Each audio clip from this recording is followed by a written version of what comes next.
Aquellas maravillosas revistas, capítulo 106. El Porsche que más me impresionó. Arrancaba el año 1994 y había tenido oportunidad de probar, como profesional, muchos modelos de Porsche. Bueno, en esa época, en realidad, la gama eran tres modelos, el 968, el 911 y el 928. Pero el que probé en enero fue el que más me impresionó. Me enamoré de ese coche y sigo enamorado. Bienvenidos a los podcasts de los lunes de Garaje Hermético. Os preguntaréis a qué coche me refiero, a qué Porsche me refiero. Me refiero al Porsche 968 Turbo S, un coche redondo, nacido para correr. Es que realmente con poner unas barras ya estarías listo para participar en cualquier campeonato de GT.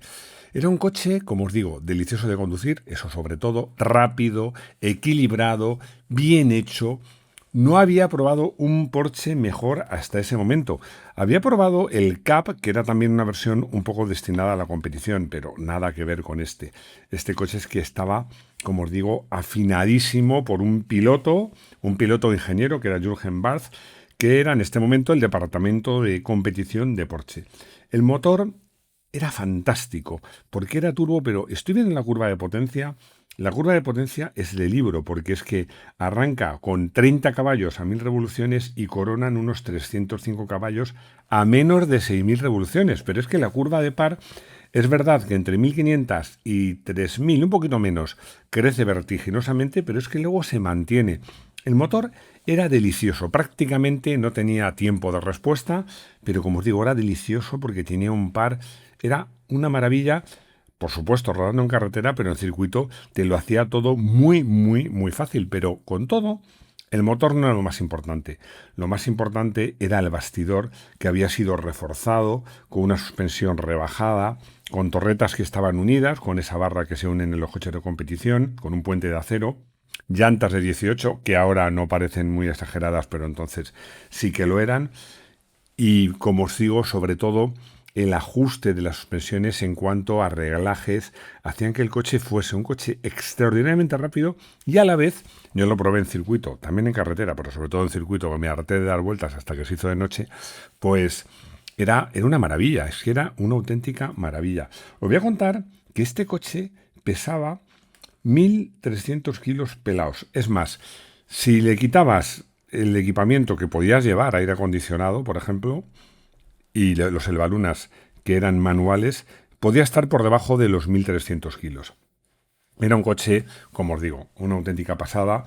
En circuito es que sorprendía, como os digo, sobre todo por la nobleza, pero es que además, bueno, los asientos, antes de hablar de comportamiento, no quiero dejar de hablar de dos cosas. Perdonad, es que me emociono con este coche.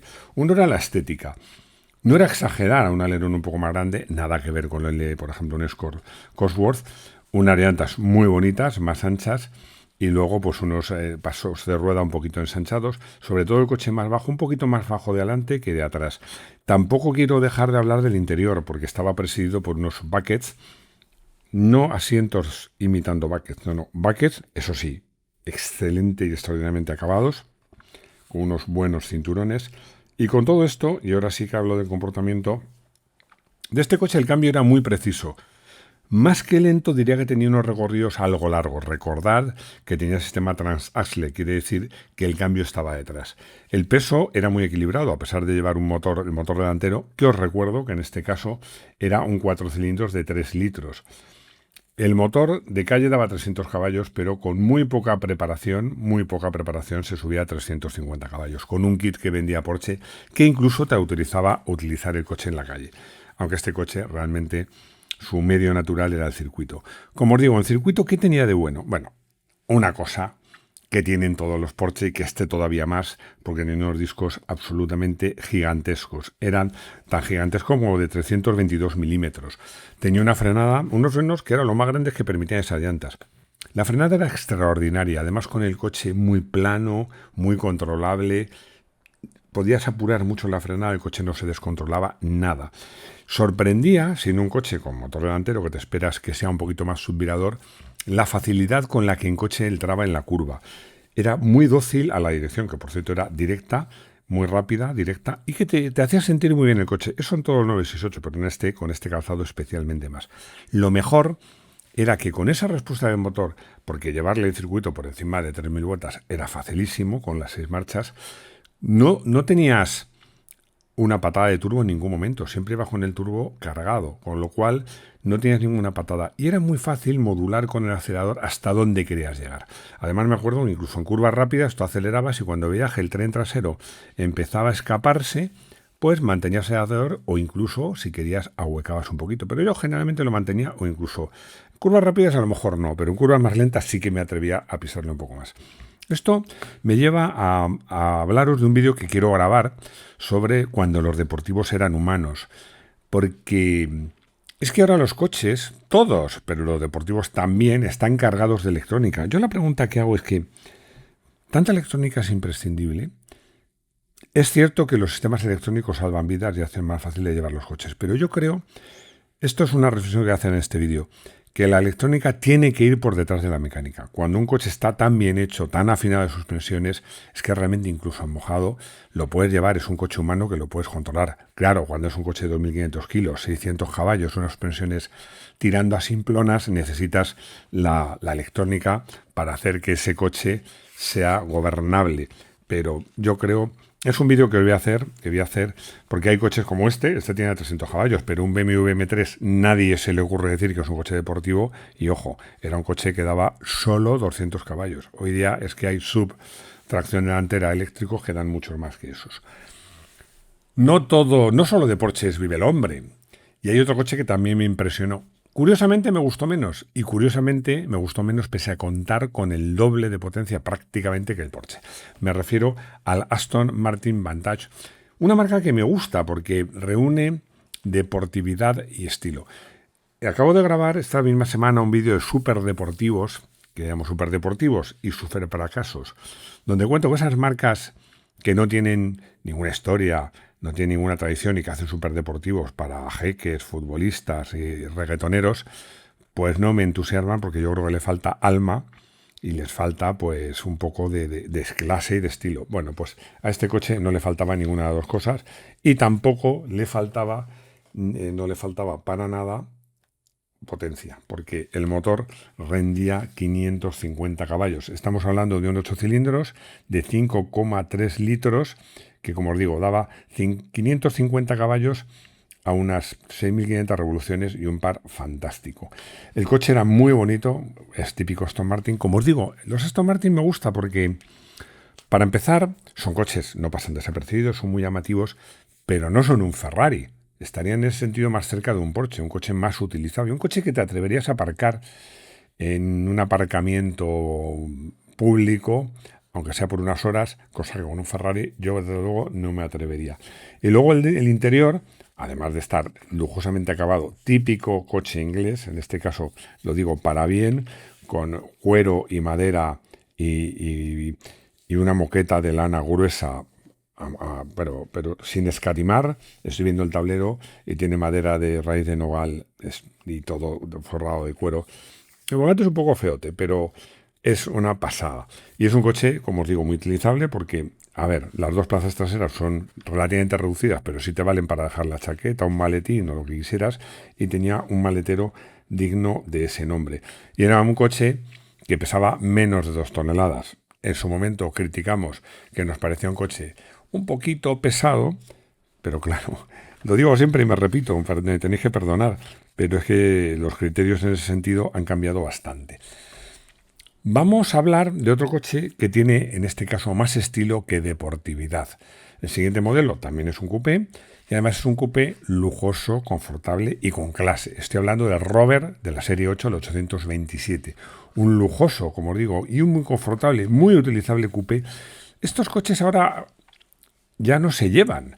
Estos coupés que en realidad eran berlinas con 2 puertas menos, pero que a mí me gustaban porque eran coches extremadamente utilizables que tenían ese toque estético que te da un coche de solo 2 puertas laterales y un dinamismo un poco mayor que el de las berlinas de las que derivaban. Este coche además tenía un motor relativamente sencillo, porque hablamos de un V6 de 3 litros, de 2,7 en realidad, de ahí el nombre de 827, que daba 169 caballos, que los ofrecía y los daba.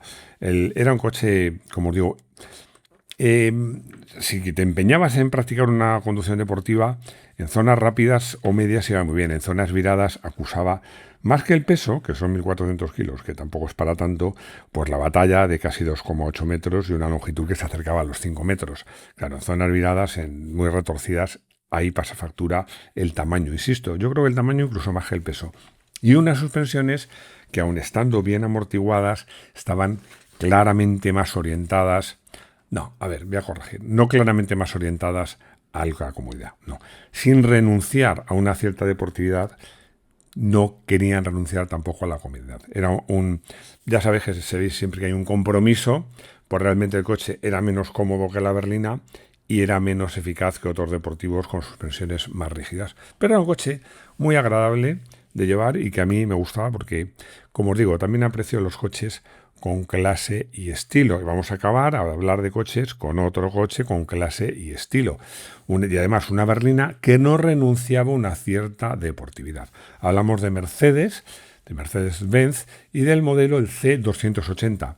No el tope de gama, en ese momento casi el tope de gama de esta serie C, que tenía un motor de 6 cilindros, 2,8 litros y 183 caballos también, por cierto, se ve en la curva de par. Tenía un pequeño bache, pero casi imperceptible a muy altas vueltas. Bueno, a muy altas vueltas no, porque la potencia máxima la dio a 5.300.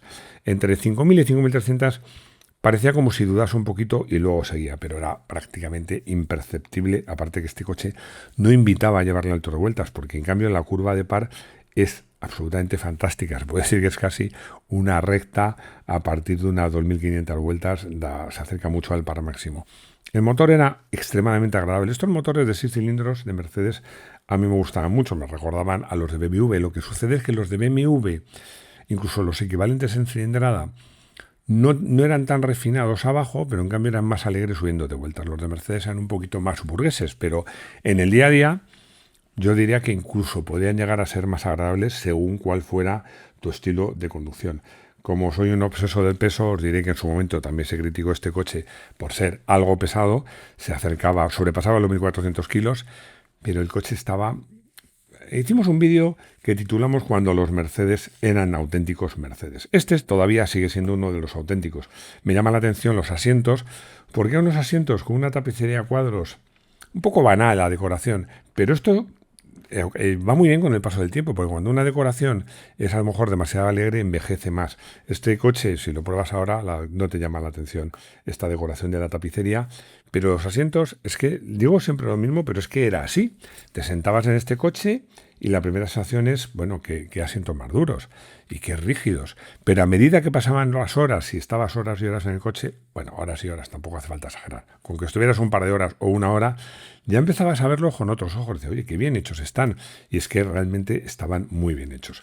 El coche era fantástico porque, como os digo, era un coche rápido que superaba holgadamente los 220 km por hora, aceleraba bien porque tenía una aceleración, y fijaos que el 0 a 100 era de poco más de 8 segundos, no gastaba demasiada gasolina y sobre todo era un coche duro como una roca, muy bien acabado y muy agradable.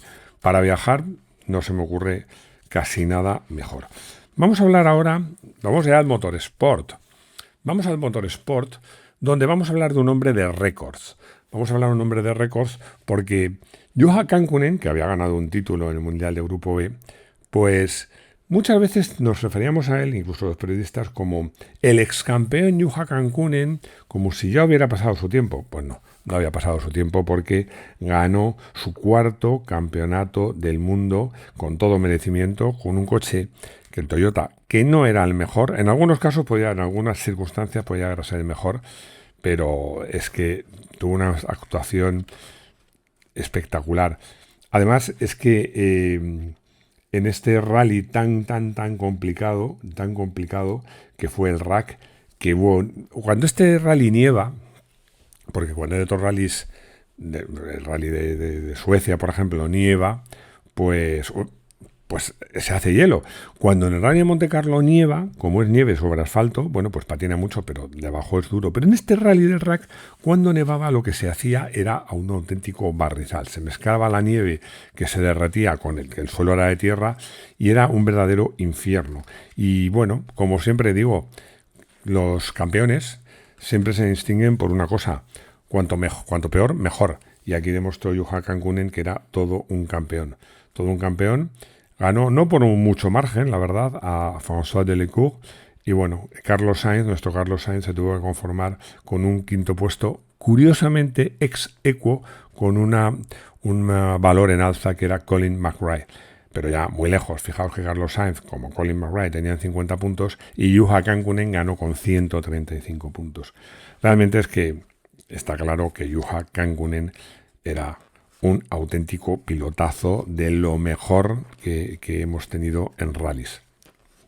Vamos. No había comenzado la Fórmula 1, así que diré, bueno, pues en la Fórmula 1 ya se acaba esto. Pues no. No, porque yo creo que podemos encuadrar en Motorsport unas carreras que se hacían con coches más pequeños, con escala. Estamos hablando del radiocontrol. Publiqué un artículo, ya me lo he desvelado al decir publiqué, porque lo escribí yo, un artículo que lo he leído ahora y me parece, es de estas cosas que me hace mucha gracia, porque hay veces que escribes un artículo, pasan los años, lo lees y dices, oye, pues no está mal. Pues eso lo ha pasado con este, que me parece que no está mal. Es que en el radiocontrol yo tuve una fortuna, y es que recorrí todo el arco. Ya sabéis que en el radiocontrol básicamente se distingue por la escala y por el firme. Por las escalas las hay de 1.12 a 1.4, 1.4 o 1.5. Que pasando por el 1.12 es la más pequeña, luego está el 1.8, el 1.10, el 1.8 y el 1.4. Y el firme, pues evidentemente, o asfalto, con matices, porque puede ser asfalto o moqueta, ahora ya lo contaré, o tierra. Bueno, pues yo empecé corriendo en coches eléctricos, bueno, y luego por el motor, que sea eléctrico o de explosión, evidentemente. Yo empecé por los eléctricos de pista, que son los que más me gustaban. La categoría de 1.12, que es la más pequeña, pero eran coches que se consideraban la Fórmula 1 del radiocontrol junto con el 1.8 de explosión. Eran coches muy nerviosos que normalmente se corrían en pistas de moqueta, muy pequeñas, bastante retorcidas. Era una categoría muy difícil porque los coches eran extremadamente rápidos. Corrí en 1.12, corrí en 1.10, con coches tanto de Fórmula 1 como de turismos. De ahí pasé a los coches eléctricos, pero de todo terreno. De ahí pasé a los coches de todo terreno, pero de explosión. Y de ahí pasé a los coches de explosión, pero de asfalto.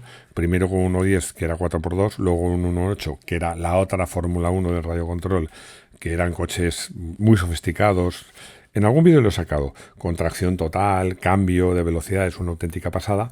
Y acabé teniendo un coche que todavía tengo de escala 1.5, en este caso de todo terreno, pero también flirté con el 1.5 de pista, que eran coches que tenían motores muy bestias, porque eran motores de 25 centímetros cúbicos. Tened en cuenta que el 1.8 tenía 3 litros, Dios mío, 3,5 centímetros cúbicos, pese a lo cual superaban el caballo y medio, pero claro, unas revoluciones brutales. Estos motores de la escala 1.4 estaban derivados de segadoras y motosegadoras. Eran motores con muchos más bajos, sonaban como una moto de cross. A mí, de hecho, un día que estaba en el campo con el coche, vino el Seprona y me pidió que hablara de la furgoneta porque pensaba que tenía una moto de cross. Lo que no imaginaba es que estos coches sonaban tanto. Luego le dije, no, es el coche. Y decía, no me lo podemos creer. Lo arranqué y dijo, sí, es el coche, qué barbaridad. Bueno, por lo menos no me multaron. Como os digo, recorrí todas las categorías. Esto me permitió escribir un libro que se llama Radio Control, que bueno, tuvo cierto éxito, porque como os digo, ahí contaba un poco cómo eran todas las categorías, y en este artículo pues hacía un resumen de todas las categorías y de cuáles eran más interesantes a mi modo de ver. Yo creo que para empezar, y esto sigue siendo así, los turismos eléctricos, que además los eléctricos ahora son mucho más eficientes, más sencillos, no son tan críticos con la batería, son una buena idea para empezar, pues son muy bonitos, son tracción total, relativamente fáciles de llevar, y luego si te apetece pasarte al mundo de la explosión, que a mí confieso que me gusta más, pues según te guste el todoterreno o el asfalto, puedes elegir una u otra opción. Lo que sí os garantizo es que la diversión está asegurada, y además una cosa que siempre reivindico es que en el radiocontrol, esto además quiero hacer un vídeo porque sobre todo los reglajes que se pueden hacer en un coche de radio control. Es como un Fórmula 1, se puede regular todo, dureza de amortiguadores, caídas, la geometría, todo lo que se te imagine se puede regular.